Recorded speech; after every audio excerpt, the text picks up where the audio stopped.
رمضان قریب آ رہا ہے، بخشش کا مہینہ ہے۔ رمضان سال کے 12 مہینوں کے نام عربوں نے رکھے 11، اور 12واں مہینہ رمضان کا نام اللہ نے رکھا شہر رمضان، جو قرآن میں آتا ہے۔ رمضان کا مطلب کیا ہے؟ جلنا، جلنا۔ اور جلنے اور روزے کا کیا تعلق ہے کہ جب کوئی مومنہ روزہ رکھتے ہیں تو اللہ اس کے پچھلے گناہوں کو جلانا شروع کرتے ہیں۔ کس میں؟ اس کی بھوک کی آگ میں۔ دوسرا، پھر تیسرا، پھر چوتھا، جب آخری روزہ آتا ہے تو اس کے سارے گناہ جل کے راکھ ہو جاتے ہیں، وہ بالکل پاک ہو جاتا ہے۔ اور شب قدر اگر اللہ دے دے، 5 راتیں تو ہیں، ایک تو ضرور ہوگی نا، وہ جاگ لیں تو 80 سال سے زیادہ کی بندگی کا اجر ہوگا۔ اور 4 آدمی، ان کا کوئی عمل قبول نہیں ہوتا رمضان میں۔ ایک ماں باپ کا نافرمان، ایک مستقل شراب پینے والا، شراب کا عادی، ایک رشتہ داروں سے لڑنے والا، ایک کسی کے لیے دل میں نفرت رکھنے والا۔ یہ 4 محروم ہو جائیں گے، باقی سب کی بخشش ہو جائے گی۔ شب قدر میں کوئی جاگ رہا ہے یا سو رہا ہے، سب کی بخشش اللہ کر دیتا ہے، سوائے 4 کے۔ ماں باپ کو تنگ کرنے والا، شراب کا مستقل عادی، تو بیچنے والے کا کیا حال ہوگا؟ رشتہ داروں سے لڑنے والا، دل میں نفرت رکھنے والا۔ ایک ٹیشو پیپر دینا مجھے، میں آپ کو ایک لفظ کا مطلب سمجھاتا ہوں۔ ٹیشو پیپر ہے؟ دینا۔ اللہ تعالیٰ نے اپنی نافرمانی کے لیے لفظ استعمال کیا ہے معصیت، عصا، اور والدین کے لیے کیا ہے عقوق، من عق والدیہ۔ عقا کسے کہتے ہیں؟ یہ ذرا ٹیشو پیپر دیکھنا، عقا، اس کا بعد میں مطلب بتاؤں گا۔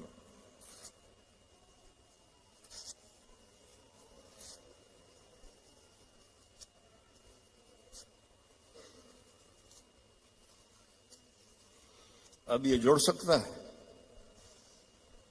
کیسے پرزے ہو گیا ہے۔ جو والدین کو اتنا تنگ کرے کہ ان کا دل ایسے پرزے ہو جائے۔ عقا کا لفظ اپنے لیے اللہ نے کہا ہے نافرمانی، اور والدین کے لیے کہا ہے دل کو چیر کے رکھ دینا، دل کو چیر کے رکھ دینا۔ اللہ کے واسطے اپنی ماؤں کی زندگی کو غنیمت جانو، اپنے باپ کی زندگی کو غنیمت جانو، ان کی کڑوی بھی سہ لو، ان کی میٹھی بھی سہ لو، تو آپ کے لیے جنت کا راستہ اللہ آسان کر دے گا۔ ایک آخری حدیث سناتا ہوں، پہلے سنائی تھی، جو باوضو رہے گا اللہ اس کا رزق بڑھائے گا۔ اب آخر میں حدیث یاد آ گیا، آپ نے فرمایا جو یہ چاہے اس کی زندگی لمبی ہو۔ کون نہیں چاہتا؟ 80 سال والا بھی کہہ رہا تھا دعا کرو اللہ حیاتی دے وے، پترا کرے انجن بابا 82 کا رگاں جا، وہ پھر بھی کہتا ہے دعا کرو اللہ زندگی دے، صحت والی دے۔ ٹھیک ہے، کون نہیں چاہتا؟ جو یہ چاہے اس کی زندگی لمبی ہو اور اس کا رزق بڑھ جائے، اور مرنے کے بعد اس کا نام بھی زندہ رہے، ماں باپ کی خدمت کرے اور رشتہ داروں سے اچھا سلوک کرے۔ یہ وہ ٹپس ہیں جو میں آپ کو اپنے نبی کی زندگی سے نکال کے دے کے جا رہا ہوں۔ احباب جمع ہیں میر، حال دل کہہ لے، پھر التفات دل دوستاں رہے نہ رہے، میرے ذمے تو تھا کہ دیانتداری کے ساتھ آپ کو میں اللہ اس کے رسول کی زندگی کے وہ اصول بتا دوں جس سے آپ خوشحال زندگی گزار سکتے ہیں۔ آگے آپ کی مرضی ہے تو سارے بھائی بہن اس کی نیت کرو، آپس میں کوئی لڑے ہوئے ہو صلح کر لو، معاف کر دو۔ بھائی بہن لڑے ہوئے ہیں، میاں بیوی لڑے ہوئے ہیں، میاں بیوی لڑ کے صلح کریں تو اللہ ان کے پچھلے گناہ معاف کر دیتے۔